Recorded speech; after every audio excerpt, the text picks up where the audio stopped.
Hey guys, it's Mike, and we are here today at Universal's Epic Universe. I cannot wait to explore all the different worlds based on movie franchises inside of this theme park. It is even more cinematic than I could imagine. Let's get into it.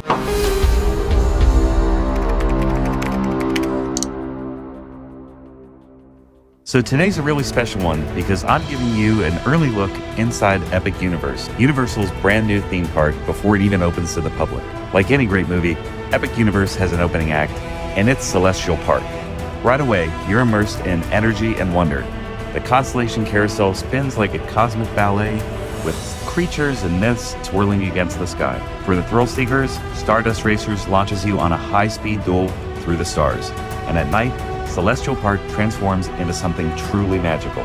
The fountains come alive with synchronized light shows, the gardens glow, and everything just feels a little more dreamlike. It's the perfect setup, the perfect opening credits, if you will, for the worlds we're about to explore. You see, Celestial Park isn't just beautiful, it's also your gateway. And our first portal leads to a place filled with spells, secrets, and magic, the Wizarding World's newest expansion, the Ministry of Magic.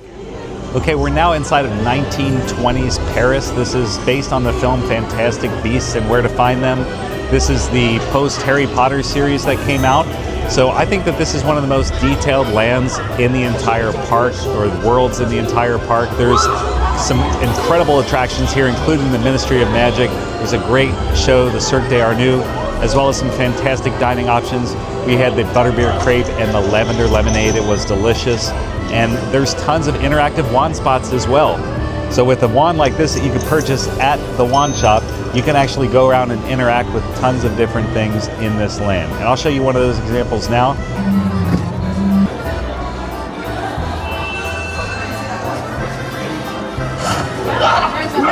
So as far as films go, this one I think is definitely very true to the movie.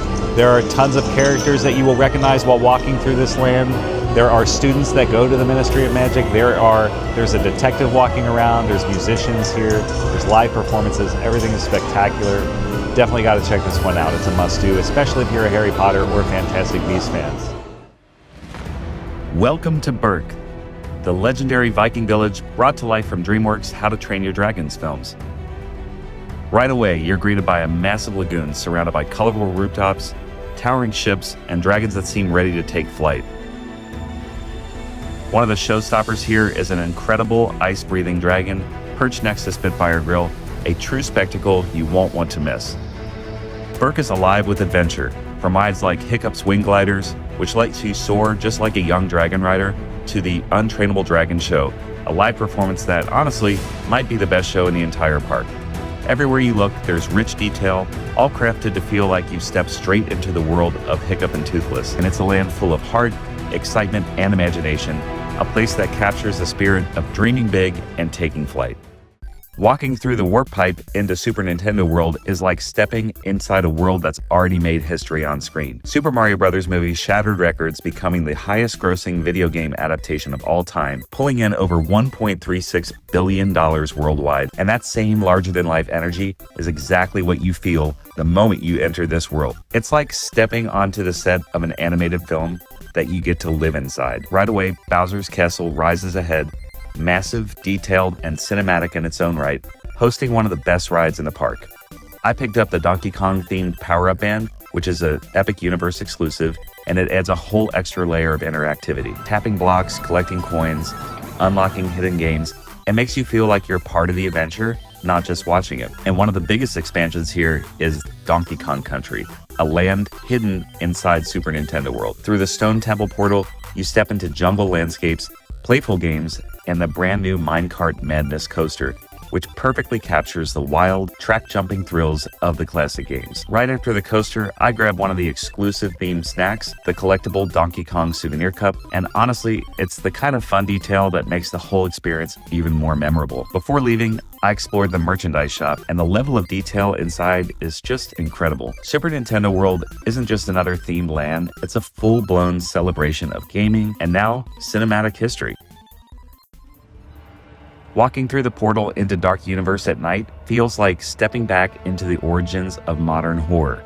This entire land is a tribute to the Universal classic monsters. Dracula, Frankenstein's monster, the Wolfman, and so many others, the very characters that helped create the horror genre we know today. Universal just wasn't another studio. They were the first production company to build a modern shared universe of iconic monsters. The land itself is stunning at night, shrouded in mist, lit by flickering lanterns, and full of eerie, decaying architecture that looks like it's just been pulled straight from the golden age of horror cinema. I stopped by the entrance to Curse of the Werewolf, a family coaster with a darker twist, but the real centerpiece here is Monsters Unchained. This ride is easily one of the best in the park. It's a dark, thrilling journey packed with some of the most impressive animatronics Universal has ever created. Here you'll spot classic monsters hidden throughout, tons of Easter eggs for fans of the original films, and even a few surprises that I won't spoil here. And trust me, Dark Universe is meant to be experienced at night. The shadows, the fog, the lighting, it all comes alive in the evening in a way that's completely different. I also walked through Das Steakhouse, the land's main dining location, and even here, the storytelling continues. The restaurant is just dripping with gothic, creepy decor, full of subtle nods to the monsters' worlds.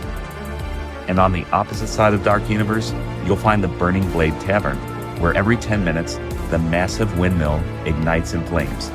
A fiery callback to one of the most iconic scenes from the original Frankenstein movie. Dark Universe isn't just a land, it's a full cinematic experience and a love letter to horror fans, and one of the most atmospheric areas of the entire park. And beyond the rides and worlds, it's the smaller touches that make Epic Universe feel truly cinematic, and that includes the food and theming. We grabbed some classic sweets from the Wizarding World, and we had a great meal over at the Isle of Berk. But my favorite discovery might have been Pizza Moon at Celestial Park.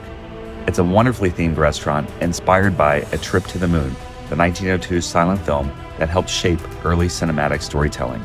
It's a love letter to imagination and adventure, and for a movie lover, it feels like stepping back into the very roots of storytelling itself.